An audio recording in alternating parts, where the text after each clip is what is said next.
ஓம் விக்னேஸ்வரா போற்றி, ஓம் நவகரநர்களை போற்றி. விருச்சிக ராசி நேர்களுக்கு வணக்கம். விருச்சிக ராசி காலப்புருஷ சக்கரத்தின் 8ஆம் இடம், செவ்வாய் பகவானுடைய ஆட்சி வீடு.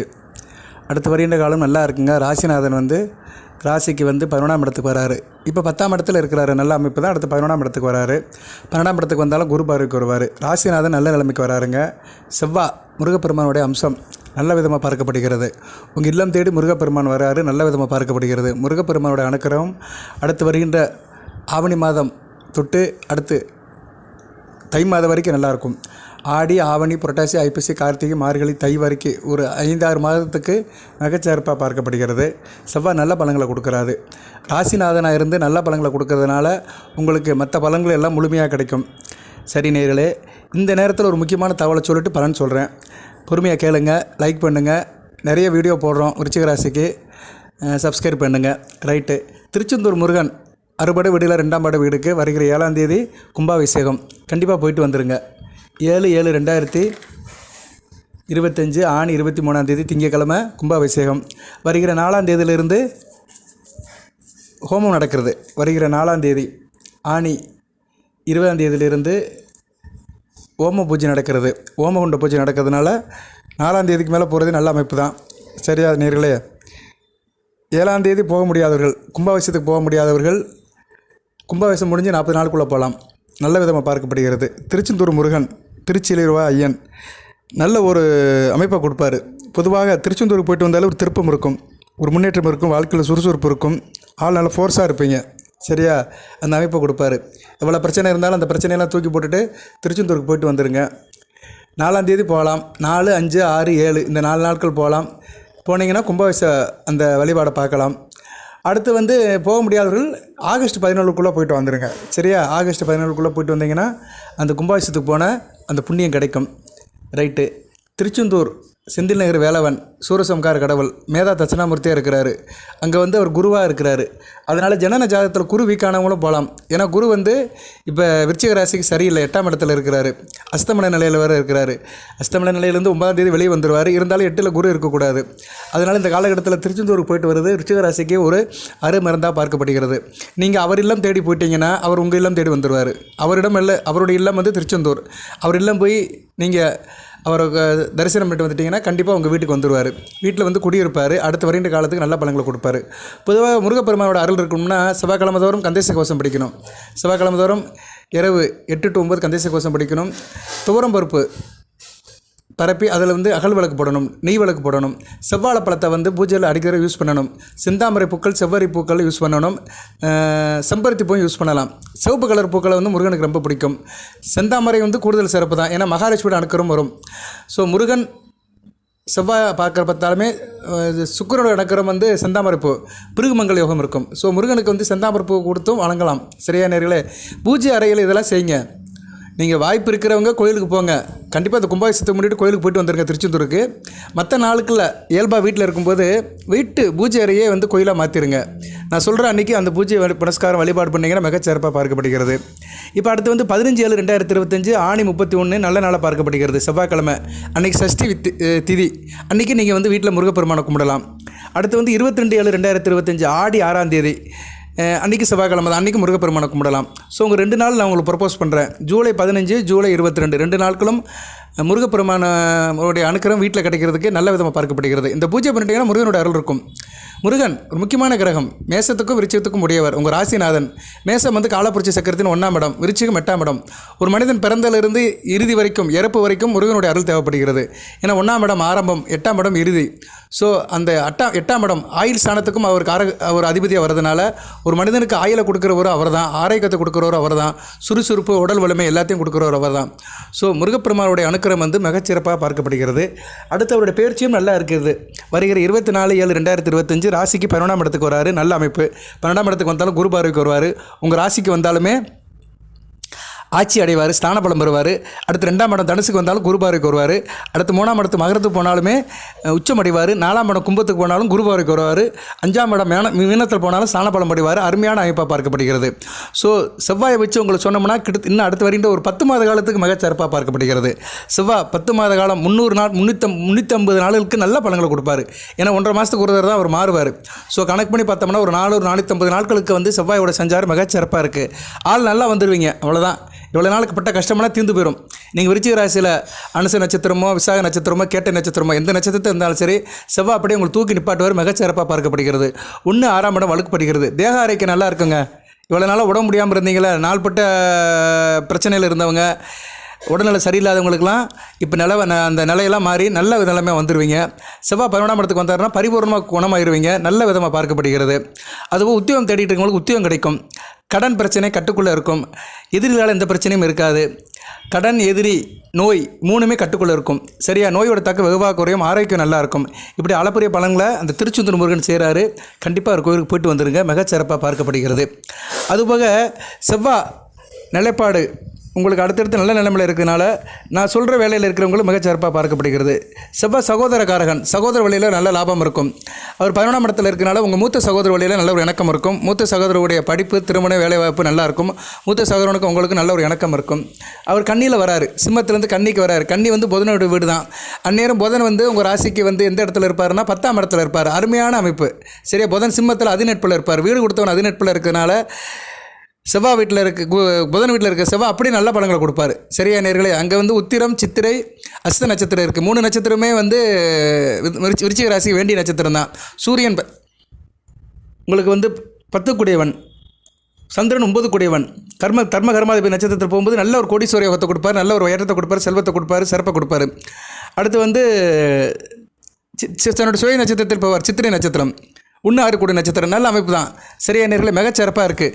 இந்த காலகட்டம் வந்து பார்த்தோம்னா ரியல் எஸ்டேட் தொழில் பண்ணுறவங்களுக்கு மிகச்சிறப்பாக இருக்கும். ரியல் எஸ்டேட், விவசாயம், அப்புறம் வந்து பில்டிங் கான்ட்ராக்ட் பண்ணுறவங்களுக்கு மிகச்சிறப்பாக இருக்கும். வீடு கட்டி விற்கிறவங்களும் மிகச்சிறப்பாக இருக்கும். வீடு கட்டி விற்கிறவர்கள், நிலபலன் விற்பனை செய்கிறவர்களுக்கு மிகச்சிறப்பாக இருக்கும்.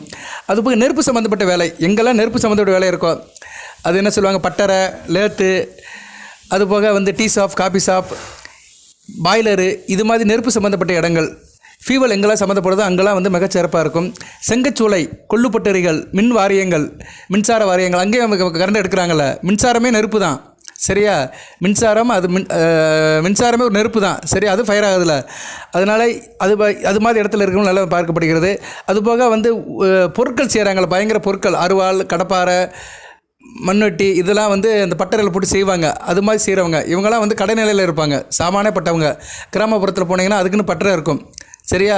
இரும்பு பட்டறை அப்படிம்பாங்க. அந்த இரும்பு பட்டறையில் பொருள் செய்கிறவங்க மிகச்சிறப்பாக பார்க்கப்படுகிறது. சமையல் தொழில் நல்லாயிருக்கும். விருச்சிக ராசியில் சமையல் தொழில் பண்ணுறவங்களுக்கு நல்லாயிருக்கும். சமையல் கலைஞர்கள் நல்லாயிருக்கும். ஹோட்டல் தொழில் இந்த காலகட்டம் நல்லபடியாக வாய்க்கும். சரியா? ராசிக்கு வேறு சுக்கிரன் பார்வை இருக்குது. அதனால் ஹோட்டல் தொழில் மிகச்சிறப்பாக இருக்கும். அதுபோக இப்போ இன்றைக்கி தேதி பார்த்தோம்னா 2/7/2025 பார்த்தோம்னா செவ்வாய் வந்து சிம்ம ராசியில் ராசி 10ஆம் இடத்துல சுக்கிரன் சாரை எடுத்திருக்கிறாரு. மிருகமங்கல யோகம் அருமையான அமைப்பு. ராசிக்கு 1 கூடையவன் 7/12 கூடன் சாரை எடுத்திருக்கனால நல்லாயிருக்கும். வெளிநாடு வெளிமாநில உத்தியோகத்தில் இருக்கிறவங்களும் நல்லாயிருக்கும். கணவன் மனைவி உறவு நல்லாயிருக்கும். 2 பேத்துக்கு இணக்கம் இருக்கும். சுக்கிரன் ப்ளஸ் செவ்வாய் நல்ல அமைப்புங்க. மிருகமங்கல யோகம். வீடு கொடுத்த சாரம் கொடுத்த சுக்கிரனும் உங்கள் ராசியை பார்க்குறாரு. 7ஆம் இடத்துல இருக்கிறனால இந்த காலகட்டம் வந்து அருப்பிரசாதமாக இருக்கும். வரப்பிரசாதமாக இருக்கும். மிகச்சிறப்பாக இருக்குது. அந்த தெய்வத்தோடைய அணுக்கரம் பரிபூர்ணமாக இருக்குது. சுக்கிரன் மகாலட்சுமியோட அம்சம், செவ்வாய் முருகனுடைய அம்சம். மகாலட்சுமி முருகனும் உங்கள் வீட்டில் வந்து வாசம் பண்ணுறாங்க. பொதுவாக முருகனுக்கு மகாலட்சுமி அத்தை முறை வேணும். பொதுவாக ஒரு மனிதன் வந்து அத்தை கூட இருக்கும்போது நல்லா சந்தோஷமாக இருப்பான். ஏன்னா அத்தைனாலே கொஞ்சம் ஓரளவு அந்த அம்மாங்களில் இருக்கிற அந்த இது குறைஞ்சிரும். சரியா? தாய்கிட்ட இருக்கிற ஒரு என்ன சொல்லுவாங்க, ஒரு தயக்கம், ஒரு பயம் குறைஞ்சி அத்தைக்கிட்ட எல்லோரும் நல்லா பழவாங்க. ஆண்டிக்கிட்ட நல்லா பழவாங்க. பொதுவாக நம்மளே வந்து நம்ம அம்மா கிட்ட பழாத காட்டில் ஆண்டிக்கிட்ட நல்லா பழகுவோம். நல்ல சந்தோஷமாக இருப்போம். விருப்பப்பட்டு பழகுவோம். அந்த ஸ்பரிசம் நல்லபடியாக பார்க்கப்படும். அதனால் முருகனுக்கு வந்து லட்சுமி வந்து அத்தை தான், மாமி தான். அதனால் அவர் வந்து அந்த இப்போ வந்து சுக்கிரனும் செவ்வாயும் சேர்ந்து இருக்கிறது வந்து நீங்கள் வந்து உங்கள் மாமியார் கூட சேர்ந்து இருக்கிற மாதிரி. சரியா? உங்கள் மாமியார் இல்லைனா உங்கள் அத்தை, அப்பா கூட பிறந்த அத்தை, பொண்ணு கொடுத்த மாமியார், இவங்க வழியில் ஒரு ஸ்பரிசம் இருக்கும். அவங்களுடைய பழக்க வழக்கம் இருக்கும். அவங்க வந்து உங்களுக்கு வந்து ஒரு ஆறுதலாக ஒரு ஹெல்ப்பாக இருப்பாங்க. அது நல்ல விதமாக பார்க்கப்படுகிறது. சரியா? ஒரு முன்னேற்றத்துக்கு நல்ல விதமாக பார்க்கப்படுகிறது. ஸோ இந்த காலகட்டம் வந்து உறவு முறையிலும் வந்து நல்ல ஒரு ஏற்றம் இருக்கிறது. தனிப்பட்ட தொழில் துறையிலும் நல்ல இதாக இருக்கலாம். சிற்பிகள் நல்லாயிருக்கும். சிற்பிகள் எந்த சிற்பியாக இருந்தாலும் சரி, சிற்பக்கலை செய்கிறவங்களுக்கு இந்த காலகட்டம் மிகச்சிறப்பாக இருக்கும். கல் சிற்பம் செய்கிறவங்களும் மிகச்சிறப்பாக பார்க்கப்படுகிறது. ஏன்னா புதனும் வந்து நல்ல நிலைமையில தான் இருக்கிறார், 10ஆம் இடத்துல இருக்கிறார், 10ஆம் இடத்துலேருந்து 4ஆம் இடத்தை பார்க்குறாரு. அதனால் கலை சம்மந்தப்பட்ட தொழில் இருக்கிறவங்களும் மிகச்சிறப்பாக இருக்கும். மண்பாண்டம் செய்கிறவர்கள், மண்பாண்டம் செய்கிறாங்கல்ல குயவர்கள் அப்படிம்பாங்க, அவங்களுக்கு அந்த காலகட்டம் நல்லாயிருக்கும். இதெல்லாம் வந்து இந்த தொழிலில் இப்போ குறைஞ்சி போச்சு. இதெல்லாம் நிறைய இருக்கும், எங்கே பார்த்தாலும் இந்த மண்பானை செய்வாங்க, மண்ணெல்லாம் அடுக்கி வச்சு விற்பனை பண்ணுவாங்க. இப்போ அதெல்லாம் குறைஞ்சி போச்சு. இந்த நாகரிகம் ஆகிறதுல உலகத்தில் மண்பாண்டங்களை எங்கேயும் பார்க்க முடியல. எங்கேயோ கிராமத்தில் செய்கிறாங்க, சில இடத்துல செய்கிறாங்க, பட் இந்த தொழில் குறைஞ்சிக்கிட்டே தான் இருக்குது. ஓவியர்களுக்கு நல்லாயிருக்கும், ஆர்டிஸ்ட் படம் வரைகிறவங்களுக்கு மிகச்சிறப்பாக பார்க்கப்படுகிறது. சரியா நேர்களே? அதனால் கை தொழில் பண்ணுறவங்களுக்கு இந்த காலகட்டம் மிகச்சிறப்பாக இருக்கும். யூனிஃபார்ம் சர்வீஸ், காவல்துறை, இராணுவம், நேவி, ஹோம் கார்டு, செக்யூரிட்டி, இது மாதிரி வேலையில் இருக்கிறவங்களுக்கு மிகச்சிறப்பாக இருக்கும். அரசு துறையாக இருந்தாலும் சரி, தனியார் துறையாக இருந்தாலும் சரி நல்லாயிருக்கும். தனியார் துறையில் செக்யூரிட்டி தான் வரும், மற்ற எல்லாமே கவர்மெண்ட் ரிலேட்டடாக தான் போயிடும். சரியா? யூனிஃபார்ம் சர்வீஸ்லாம் அதில் வேலை பார்க்குறவங்களுக்கு இந்த காலகட்டம் விருச்சிக ராசியில் மிக சிறப்பாக இருக்கும். விளையாட்டு வீரர்கள் நல்லாயிருக்கும். ஸ்போர்ட்ஸில் இருக்கிறவங்களும் மிக சிறப்பாக இருக்கும். குத்துச்சண்டை, கம்பு சண்டை, கத்திச்சண்டை வீரர்கள், திரைப்படத்துறையில் டூப் சண்டு மாஸ்டராக இருக்கிறவங்களுக்கு மிகச்சிறப்பாக பார்க்கப்படுகிறது. அதுபோக வந்து சிலம்பம், குத்துச்சண்டை அவங்களுக்கும் நல்லாயிருக்கும். ஸோ விளையாட்டுத்துறை, இந்த சண்டை பயிற்சி, ஆயுத பயிற்சி இவங்களுக்கு நல்லாயிருக்கும். பொதுவாக செவ்வாய் வந்து உடம்புல ரத்தத்தை குறிக்கிற கிரகம். ரத்தம் ஒரு மனிதனுக்கு உடம்புல ஃபுல்லாக ஓடுறது ஒரே பொருள் ரத்தம் தான். உடம்புல உள்ள அடுத்த ஆர்கானஸை கனெக்ட் பண்ணுறது ரத்தம் தான். எந்த இடத்துல இருக்கிறனாலும் ரத்தம் வரும். ஸோ செவ்வாய் எந்த இடத்துல நிறைய பேர் இருப்பார். முருகப்பெருமான் வந்து எல்லா இடத்துலையும் இருப்பார். சரியா? அதனால தான் அவர் சொல்லியிருக்கிறாங்க, குன்று இருக்கும் மரமெல்லாம் குமரன் இருப்பான்னு. உடம்புல உச்சந்தலையிலிருந்து உள்ளங்கால் வரைக்கும் ஓடுற ஒரே பொருள் வந்து ரத்தம் தான். ரத்த சம்மந்தப்பட்டவங்களுக்கு, பின்னியில் இருக்கிறவங்களுக்கு நல்லா நெக்கவடி ஆயிரும். ரத்த சர்க்கரை, இரத்த அழுத்தம், தைராய்டு பிரச்சனை, அதுபோல் சிலவங்களுக்கு வந்து செவ்வாய் ரொம்ப கெட்டு போயிருந்தாங்கன்னா கேன்சர் இருக்கும், அவங்களுக்குலாம் ஒரு ரெக்கவரி ஆகும். அதுபோல் நேரில் இந்த வீடியோ வாயில் என்ன கேட்குறேன்னா, விருச்சிக ராசியில் நீங்கள் மருந்து சாப்பிட்றீங்கன்னா வடகிழக்கு பக்கம் உட்காந்து சாப்பிடுங்க. மருந்து மாத்திரை எடுத்துக்கிறீங்க, நோய் நொடிக்கு எடுத்துக்கிறீங்கன்னா வடகிழக்கு பக்கம் உட்காந்துக்கிட்டு சில மந்திரத்தை சொல்லிட்டு சாப்பிட்டீங்கன்னா நோயோட தாக்கம் வெகுவாக குறையும். அந்த மருந்து நல்லா வேலை செய்யும். ஓம் தன்வந்திரே நமக, வாசுதேவாய நமக, மகாவிஷ்ணுவே நமக, இதை சொல்லணும். ஏன்னா மருந்துனாலே தன்வந்திரி தான். அந்த தன்வந்திரி மந்திரத்தை சொல்லிட்டு நீங்கள் அந்த மருந்து சாப்பிட்ணும். அந்த மந்திரம் சமஸ்கிருதத்தில் இருக்கும். நம்ம சமஸ்கிருதத்தெலாம் போக வேண்டாம், பட் அந்த பொருளை சொன்னாலே போதும். ஓம் தன்வந்திரி நமக, வாசுதேவாய நமக, மகாவிஷ்ணு நமக, இதை சொல்லிவிட்டு நீங்கள் செஞ்சீங்கன்னா மிகச்சிறப்பாக பார்க்கப்படுகிறது. அதுபோக வந்து இந்த காலகட்டத்தில் வந்து விருச்சிக ராசியில் வந்து மேச லக்கணம், கடக லக்கணம், சிம்ம லக்கணம், விருச்சிக லக்கணம், தனுசு லக்கணம், மீன லக்கணம், இந்த லக்கணத்தில் பிறந்தவங்களுக்கு மிகச்சிறப்பாக இருக்கும். குறிப்பாக கடக லக்கணம், சிம்ம லக்கணம், மீன லக்கணம், இந்த 3 லக்கணத்தை பிறந்தவங்களுக்கு கொடி கட்டி பிறப்பீங்க. அருமையான பலன்களை கொடுப்பார் செவ்வாய். மீன லக்கணத்துக்கு 2-9 கூடவனும் வருவார். தன குடும்ப பாகிஸ்தானாபதி வருவார். குடும்பத்தில் ஒரு சந்தோஷத்தை கொடுப்பார். குடும்பத்தில் உங்கள் பேச்சுவார்த்தை நல்லாயிருக்கும், நல்லா சந்தோஷமாக பேசுவீங்க, சுடுசொல் இருக்காது, கையில் காசு பணம் அதிகமாக இருக்கும், உங்களோட இன்வால்வ்மெண்ட் நல்லபடியாக இருக்கும், படிப்பு நல்லாயிருக்கும். ஸோ உங்களுக்கு தேவையானது எல்லாமே பூர்த்தியாகும். குடும்ப தேவை அனைத்துமே பூர்த்தியாகும். தகப்பன் வழியில் நல்ல ஒரு ஏற்றம் இருக்கும். பங்காளியால் நல்ல ஒரு முன்னேற்றம் இருக்கும். பங்காளியால் கோயில் குளத்துக்கு போயிட்டு வருவீங்க, நல்ல பலனை மீன லக்கணத்துக்கு கொடுப்பாரு. அடுத்து கடக லக்கணத்துக்கு 5-10 கூடவனும் வருவார். புத்திர சனாபதி, கர்ம சனாபதி, அதிர்ஷ்டம் அப்படியே கை கொடுக்கும். தொழில் மிகச்சிறப்பாக இருக்கும். சரியா நேர்களே? எந்த தொழிலாக இருந்தாலும் சரி, இந்த கடக லக்கணத்தில் பிறந்தவங்களுக்கு தொழிலில் கொடி கட்டி பிறப்பீங்க. தொழில் வியாபாரம் மிகச்சிறப்பாக இருக்கும். அதிர்ஷ்டம் கை கொடுக்கும். தகப்பன் வழி சொத்துக்கள் கிடைக்கும். பூர்வ புண்ணிய விஷயத்தில் நல்ல ஒரு ஏற்றம் இருக்கும். பிள்ளைகளால் ஒரு முன்னேற்றம் இருக்கும். புத்திரர்களால் நல்லா பெருமைப்படுவீங்க. சிம்ம லக்கணத்துக்கு 4-9 கூட வருவார். சில பேர் வந்து ஸ்திர ராசிக்கு வந்து அவர் வந்து பாதகாதிபதிமாங்க. சிம்ம லக்கணத்துக்கெல்லாம் வந்து செவ்வாய் பாதகம் பண்ண மாட்டாருங்க. ஏன்னா சிம்மம் வந்து அவர் பிடித்த வீடு. சிம்மம்னாலே சூரியன் தான், செவ்வாய்னாலே முருகன் தான். முருகனுக்கு இப்படி சூரியன் பிடிக்காமல் இருக்கும். ஸோ அதனால் இப்போ சிம்மத்தில் தான் செவ்வாய் இருக்கிறாரு. அதனால் சிம்ம லக்கணத்துக்கு வந்து விருச்சிக ராசியில் சிம்ம லக்கணத்தில் பிறந்தவருக்கு வந்து செவ்வாய் வந்து மாரகம் பண்ண மாட்டார். உங்களுக்கு செவ்வாய் திசை நடந்தால் தான். செவ்வாய் திசை வந்து உங்களுக்கு நடக்குமா சார் அப்படின்னா, செவ்வாய் திசை வந்து யாருக்கு நடக்கும்? குரு திசை நடக்கிறவங்களுக்கு வயசான காலத்தில் தான் வரும். அனுஷ நட்சத்திரத்தை பிறந்தவங்களுக்கு வயசு தான். சனி திசை, புதன் திசை, கேது திசை, சுக்குர திசை வயசாயிரும். அடுத்து வந்து கேட்ட நட்சத்திரத்தில் பிறந்தவங்களும் வயசாயிரும். புதன் திசை, கேது திசை, சுக்குர திசை, சூரிய திசை, சந்திர திசை, செவ்வாய் திசை. கேட்ட நட்சத்திரத்தை பிறந்தவங்களுக்கு ஒரு 60 வயசு கிட்ட நடக்கும் செவ்வாய் திசை. வயதானவர்கள் நடக்கும், ஒன்றும் பிரச்சனை இல்லை. செவ்வாய் திசை நடக்கிறவங்களுக்கு இப்போ சிறப்பாக இருக்கும். இந்த கேட்ட நட்சத்திரத்தை பிறந்தவங்களுக்கு இப்போ இந்த காலகட்டம் நல்லாயிருக்கும். அடுத்து வருகிற ஒரு 7-8 மாதம் நல்லாயிருக்கும். செவ்வாய் வந்து மீனத்துக்கு போகிற வரைக்கும். சரியா? செவ்வாய் வந்து கண்ணிலேருந்து மீனத்துக்கு போகிற ஒரு எத்தனை மாதம் அது? 7 7 7 28. சரியா? இவர் எவ்வளோ சொல்லலாம்?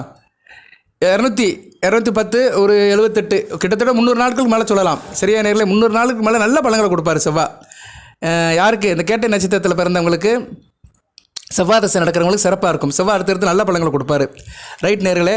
இருப்பினும் மீன லக்கணம், கடக லக்கணம், சிம்ம லக்கணத்தில் பிறந்தவங்களுக்கு நல்ல பலன்களை கொடுப்பாரு. விருச்சிக லக்கணம் மேச லக்கணத்தில் பிறந்தவங்களும் மத்தியம பலனை தான் கொடுப்பாரு. ஏன்னா 6 8 கூடியவன வருவார். மேச லக்கணத்தில் பிறந்தவங்களுக்கு 8 கூடியவன வருவார். விருச்சிக லக்கணத்தில் பிறந்தவங்களுக்கு 6 கூடியவன வருவார். ஸோ சில நிபந்தனைக்கு உட்பட்டு பலன்களை கொடுப்பாரு. தனுசு லக்கணத்தில் பிறந்தவங்களுக்கு நல்ல பலன்களை கொடுப்பாரு. வெளிநாட்டு வேலையை கொடுப்பாரு. வெளிநாட்டு வேலையில் நல்ல அதிர்ஷ்டத்தை கொடுப்பாரு. சரியா? தனுசு லக்கணத்தில் பிறந்தவங்க. ஏன்னா தனுசு லக்கணத்துக்கு விருச்சிக ராசி 12ஆம் இடமா வரும். 12ல் சந்திரன் இருப்பார். 8 கூடியவன் 12ஆம் இடத்துல இருந்தாலும் கண்டிப்பாக வெளிநாட்டு வேலைக்கு அனுப்பிடுவார்.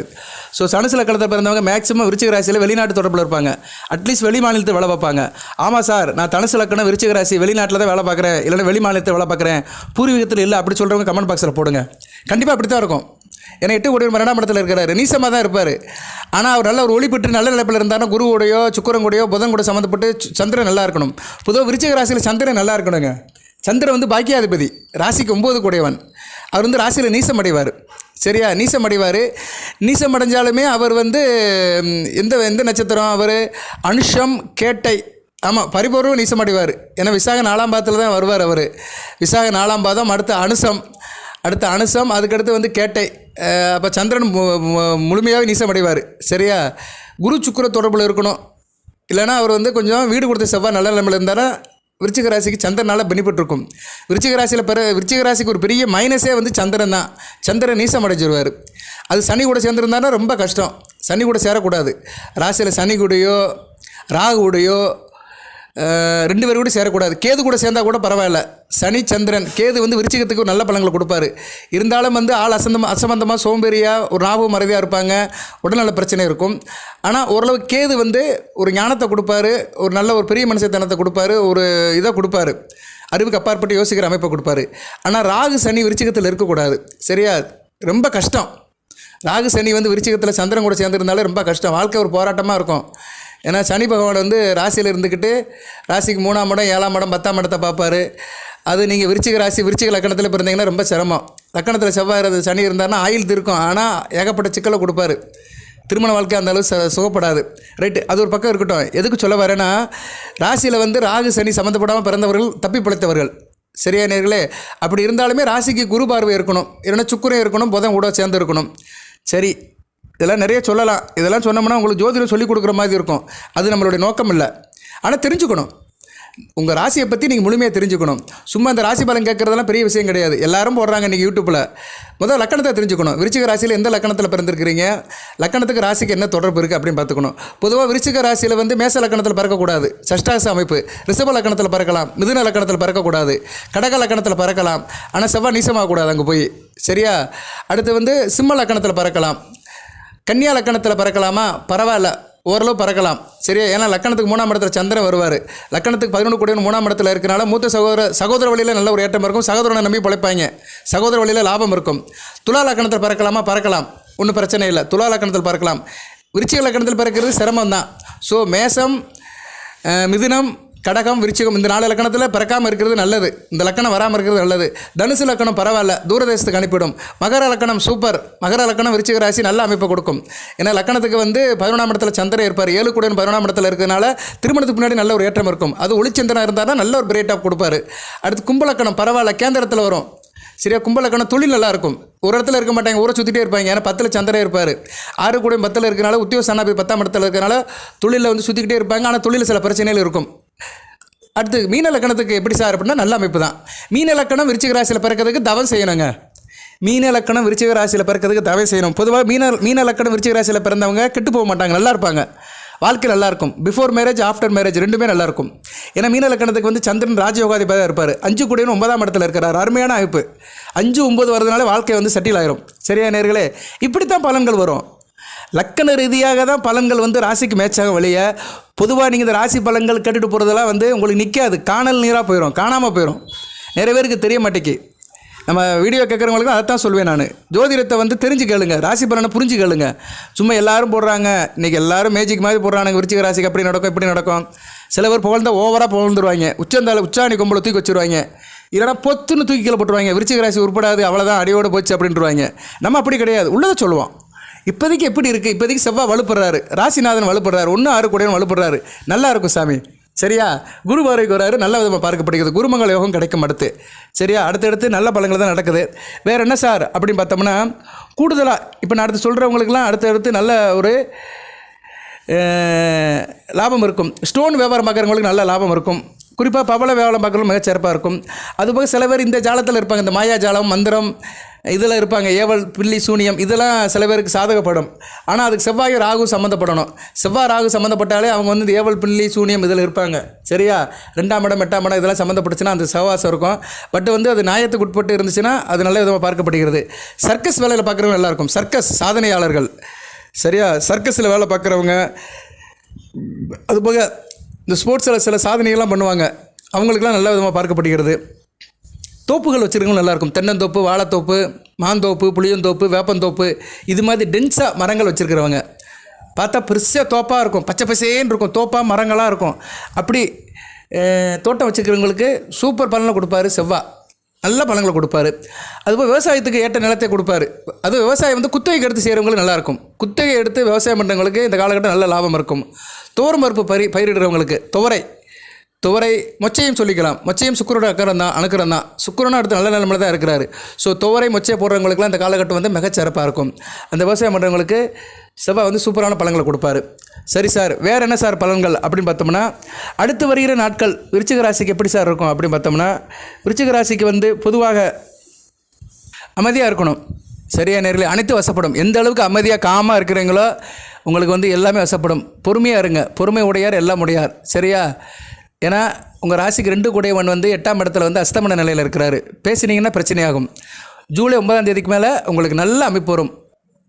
பேச்சு நல்லாயிருக்கும், சொல்லிக் கொடுக்குறவங்க நல்லாயிருக்கும். டீச்சர் வேலை, வக்கீல் வேலை பார்க்குறவங்க, பேசி பழைக்கிறவங்க, டப்பிங் குரல் கொடுக்குறவங்க, பட்டிமன்ற நடுவர்கள் இவங்களுக்குலாம் நல்லாயிருக்கும். பின்னணி பாடகர்கள், எங்களை போன்ற ஜோதிடர்கள் நல்லாயிருக்கும். ஏன்னா குரு வந்து அஸ்தமன நிலையில் இருக்கிறாரோ, கொஞ்சம் வெளியே வரணும். அடுத்து சுக்கிரன் போய் சேருவார் வருகிற 25ஆம் தேதிக்கு மேலே, ஜூலை 25க்கு மேலே சூப்பராக இருக்கும். உங்கள் ராசிக்கு 2, 5, 7, 12 மிக அற்புதமாக இருக்கும். ஆனால் 8ஆம் இடத்துல நடக்கு. 8ஆம் இடத்துல நடந்தால் என்ன, கொஞ்சம் கை கெட்டது வாய் கெட்டாது. ஒரு 3 சுற்றி தான் எடுக்க முடியும். முதல் சுற்றில் கிடைக்காது, 3ஆவது சுற்றில் தான் கிடைக்கும். மூக்கை வந்து தலையை சுற்றி தொடுற மாதிரி இருக்கும். 8ஆம் இடத்துல நல்ல பலங்கள் நடந்துச்சுன்னா டைரெக்டாக மூக்கை தொட முடியாது, தலையை சுற்றி மூக்கை தொடுற மாதிரி இருக்கும். ஏன்னா 8ஆம் இடம் வந்து மரபிஸ்தானம். மரபிஸ்தானத்தில் சுக்கிரன் புதன் இருந்துட்டு என்ன பண்ணுவாங்க, எதிர்பாராத பணம் கிடைக்கும், எதிர்பாராத அதிர்ஷ்டம் கிடைக்கும், கணவன் வழியிலையோ மனைவி வழியிலையோ சில பொருட்கள் கிடைக்கும், அதிர்ஷ்டம் கிடைக்கும், யோகம் கிடைக்கும். இதெல்லாம் அடுத்து வருகிற காலத்தில் சுக்கிரன் புதனும் மிகச்சிறப்பாக செய்வாங்க. அடுத்து வந்து இந்த காலகட்டத்தில் அவசரப்படாதீங்க, யாரையும் அலட்சியமுப்படுத்தாதீங்க. அவசரமும் வேண்டாம், அலட்சியமும் வேண்டாம். வேண்டாத யோசனை யார் செஞ்சாலுமே அதை ஏற்றுக்காதீங்க. சில யோசனைகளை வந்து நீங்களே தீர்மானம் பண்ணுங்கள். ரொம்ப இன்டெப்த்தாக யோசனை பண்ணாதீங்க. இன்னும் 2 வருஷம் கழித்து எப்படி இருக்கும், இன்னும் 3 வருஷம் கழித்து எப்படி இருக்கும், அதெல்லாம் நினைக்காதீங்க. இன்றைக்கி பொழுது நல்லபடியாக பொழுதா, நாளைய பொழுது நாராயணங்கிட்ட கொடுத்துட்டு நம்பிதான் இருங்க. ரொம்ப இன்டெப்த்தாக யோசனை பண்ணாதீங்க. அது மாதிரி மற்றவங்க யோசனையை நீங்கள் ஏற்றுக்க வேண்டாம். உங்களுக்கு எது யோசனை இருந்துச்சுன்னா வீட்டில் இருக்கிறவங்க கேளுங்க, அம்மா அப்பா கிட்ட கேளுங்க, புருஷங்கிட்ட கேளுங்க, மற்ற யார்கிட்ட கேட்க வேண்டாம். வீட்டில் விசேஷங்கள் அடுத்து நடக்க ஆரம்பிச்சிடும். அதுபோக வந்து 3ஆம் நபர் தலையீடு இருக்கக்கூடாது. குடும்பத்தில் தேர்ட் பார்ட்டி வந்து இன்வால்மெண்ட் ஆகக்கூடாது. அதுபோக உங்களுக்கு வந்து வாகனம், வீடு, மனை புதுப்பிக்க இந்த காலகட்டம் நல்லாயிருக்கும். ஆடி மாதம் செய்யலாம். சரியா, ஆனால் ஆடி ஆணி யாரும் வீடு மாற்ற மாட்டாங்க. ஆனால் வீட்டில் உள்ள ரெனோவேஷன் ஒர்க்லாம் பண்ணலாம். வீட்டுக்கு தேவையான பொருட்கள் வாங்கி போடலாம், வீட்டை வந்து ரிப்பேர் பண்ணலாம், அது மாதிரி வேலையெல்லாம் பண்ணலாம். ஆடி 18க்கு வந்து ஒரு பூஜையை போடலாம். சரியா, நல்ல விதமாக பார்க்கப்படுகிறது. பொதுவாக ஆடி 18க்கு வந்து நாள் திதி கிழமை கிடையாது. அன்றைக்கி எந்த காரியமும் பண்ணலாம். ஆடி 18ஆம் தேதி வந்து பொது மன்னிப்புட்ட மாதிரி எல்லா விசேஷத்துக்குமே செய்யலாம். ஆடி 18 பெருக்கு அன்றைக்கி எது செய்கிறதா இருந்தால் நல்லபடியாக செய்யுங்க, திருப்தி அடைவீர்கள், வாழ்த்துக்கள். அடுத்து வந்து இந்த காலகட்டத்தில் வந்து திருமண விசேஷம், திருமணம் பார்க்குறீங்க, இல்லைனா புதுசாக கல்யாணம் ஆயிருக்குன்னா பெரியவங்க வார்த்தை எனக்கு மதிப்பு கொடுங்க. பெரியவங்க என்ன சொல்கிறாங்களோ அதை கேட்டுட்டு செஞ்சிங்கன்னா உங்களுக்கு எந்த பிரச்சனையும் வராது. பெரியவங்க பேச்சை கேட்டிங்கன்னா பெருமாள் பேச்சை கேட்குற மாதிரி. தொழிலில் வந்து நல்ல வளர்ச்சி இருக்கும், முதலீடு நல்லபடியாக இருக்கும். நேரான முதலீடு வைங்க, ஷார்ட்கட்டில் எதுவுமே போக வேண்டாம். தொழில் வியாபாரத்தில் நேர்முறையை கடைப்பிடிங்க, நேர்வழி பாதையை கடைப்பிடிங்க. சரியா, குறுக்கு பாதையில் போகாதீங்க. எதுலையுமே ஸ்ட்ரெயிட்டாக இருந்தீங்கன்னா உங்களுக்கு எல்லாமே நல்ல விதமாக பார்க்கப்படுகிறது. அரசாங்க வேலை பார்க்குறவங்க, அரசியல் இருக்கிறவங்க கவனமாக இருங்க. அரசாங்க வேலையில் இருக்கிறவங்க உங்கள் நேரடி பாஸ், உங்கள் மேலதிகாரிக்கிட்ட அனுசரித்து போங்க, அவரை பற்றி எதுவும் பேச வேண்டாம். அதுமாதிரி அரசியல்வாதிகளும் தலைமையை பற்றியோ இல்லைனா உடனிருப்பவரை பற்றி எதுவும் கமாண்ட் விட வேண்டாம், பிரச்சனை வந்துடும். அதுபோக எதுவும் டாக்குமெண்டேஷனில் கையெழுத்து போடும்போது கவனமாக இருங்க. மாணவர்கள் நல்லா படிக்கணும், கவனச்சிதறல் இருக்கக்கூடாது. குறிப்பாக ஆரம்ப கல்வி படிக்கிற மாணவர்கள், உயர்கல்வி படிக்கிற மாணவர்களுக்கு நல்லா இருக்கும், புதன் பார்வை இருக்குது. சரியா, அதனால் ஆரம்ப கல்வி படிக்கிற மாணவர்கள் கவனமாக இருக்கணும். விளையாட்டுத் துறையில் நல்ல ஒரு இன்ட்ரெஸ்ட் இருக்கும். கலை சம்மந்தப்பட்ட பொருட்கள் நல்லாயிருக்கும். சினிமா, சின்னத்திரை, வெள்ளித்திரை, இயல், இசை, நாடகம், ஆடல், பாடல், ஓவியம் நல்லாயிருக்கும். அதுபோக கலைப்பொருட்கள் செய்கிறவங்க, தொழில்நுட்பம் படித்தவர்கள், பாலிடெக்னிக் படித்தவங்க, mechanical, automobile engineering, electrical, civil இவங்களுக்கு நல்லாயிருக்கும். ஏன்னா 3ஆம் இடத்துக்கு வந்து புதன் பார்வை இருக்குது. நல்லா ஒரு அமைப்பை கொடுப்பாரு. அந்த தொழில்நுட்ப கல்வியில் இருக்கிறவங்களுக்கு நல்ல விதமாக பார்க்கப்படுகிறது. 4ஆம் இடத்துக்கும் குரு பார்வை இருக்குது. 9ஆம் தேதிக்கு மேலே நல்லாயிருக்கும். சரியா? ஆனால் 4 வரை ராகு இருக்கிறாரு. அதனால் உயர்கல்வி படிக்கிற மாணவர்கள் கொஞ்சம் கவனமாக இருக்கணும். ரொம்ப அங்கிட்ட ஆடக்கூடாது. அது இந்த காலேஜில் படிக்கிற மாணவர்களுக்கு தான் நிறைய இருக்கும். சரியா? கட்டடிக்கிறது, அங்கிட்ட சுற்றுறது, கூட படிக்கிற மாணவர்களை கூட்டிகிட்டு டூர் உயிர் போகிறது, ஏதோ சில சம்திங் இருக்கும். இந்த யூஜி பிஜி படிக்கிறவங்களாம் அவங்களாம் கவனமாக இருக்கும். அண்டர் கிராஜுவேட், போஸ்ட் கிராஜுவேட் படிக்கிற மாணவர்கள் ரொம்ப கவனமாக இருக்க வேண்டும். குறிப்பாக மெக்கானிக்கல், ஆட்டோமொபைல், மிஷின் சம்மந்தப்பட்ட படிப்பில் இருக்கிறவங்க ரொம்ப கவனமாக இருக்கணும். அடுத்து எப்படி சார் இருக்குது அப்படின்னு பார்த்தோம்னா, உடல் நலத்தை எடுத்துக்கிட்டோன்னு வச்சுக்கோங்களேன். உடல்நலம் வந்து நல்லா தான் இருக்கும். இருந்தாலும் நரம்பு சம்மந்தப்பட்ட பிரச்சனைகள் இருக்கும். அதை உடனே பார்த்துக்கோங்க. சில பேருக்கு மூட்டு வலி இருக்கும். நல்ல விதமாக பார்க்கப்படுகிறது. கலை துறையில் இருக்கிறவங்க, படைப்பு துறையில் இருக்கிறவங்களும் மிகச்சிறப்பாக இருக்கும். கலை, சினிமா, அடுத்து கிரியேட்டிவ் மைண்டில் இருக்கிறவங்களும் மிகச்சிறப்பாக இருக்கும். கிரியேட்டிவ்னு என்ன அர்த்தம்? உன்னை உருவாக்குறது, படைப்பாளிகள்னு அர்த்தம். இப்போ ஒரு டைரக்டர்னால் யார்? அவர் தான் படைப்பாளி. ஒரு படத்தை உருவாக்குற டைரக்டரு, கதை வசனம் எழுதுறவர், கதையாசிரியர், அதுபோக வந்து இன்னும் இன்ஜினியரிங்கில் வந்து ஆர்கிடெக்ட், பிளானிங் போடுறவங்க, இப்படி நிறைய இந்த சர்க்யூட் வரைகிறவங்க, ஒரு விஷயத்தை வந்து டிராயிங் போட்டு யோசனை பண்ணுறாங்களாம், அவங்களாம் கிரியேட்டிவ் தான், படைப்பாளிகள் தான். புதுசாக ஒன்றை செய்கிறவங்க அது எல்லாருமே படைப்பாளிகள் தான். நீங்கள் ஒரு கதை எழுதுறீங்க அப்படின்னா அது ஒரு படைப்பு தான். சரியா? அது மாதிரி இருக்கிறவங்களும் நல்லாயிருக்கும். ஓகே நேர்களே, முருகப்பெருமானை கும்பிடுங்க. முருகப்பெருமான் வழிபாடு தான் மிகச்சிறப்பாக பார்க்கப்படுகிறது. திருச்செந்தூருக்கு போங்க. 4ஆம் தேதியிலிருந்து 7ஆம் தேதி வரைக்கும் போகலாம். 7ஆம் தேதி கும்பாபிஷேகம். போக முடியாதவர்கள் உங்கள் ஜென்ம நட்சத்திரத்தை அன்றைக்கி போங்க. இதுதான் ரொம்ப முக்கியம். சரியா நேர்களே? விசாகம், அனுசம், கேட்டை இந்த 3 நட்சத்திரத்தில் பிறந்தவங்க உங்கள் நட்சத்திரம் வர அன்றைக்கி போங்க. சார் அப்படி முடியலன்னா வளர்புரை காலத்தில் போங்க. வளர்புரை காலத்தில் செவ்வாய்க்கிழமை, வேலைக்கிழமை போங்க. ஏன்னா வேலைக்கிழமை திருச்செந்தூர் முக்கியம், செவ்வாய்க்கிழமை முக்கியம். இல்லைனா முருகப்பெருமான் நட்சத்திரம், குரு நட்சத்திரம் வர அன்றைக்கி போங்க. சித்திரை, அவிட்டம், மிருகசீரிஷம் இந்த 3 நட்சத்திரம் வர அன்றைக்கி போகலாம்.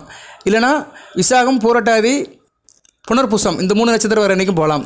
குரு நட்சத்திரம் அல்லது முருகப்பெருமான் செவ்வாய் நட்சத்திரம், குரு நட்சத்திரம் அல்லது வந்து செவ்வாய் நட்சத்திரம் வர நாள் அன்றைக்கி போகலாம்.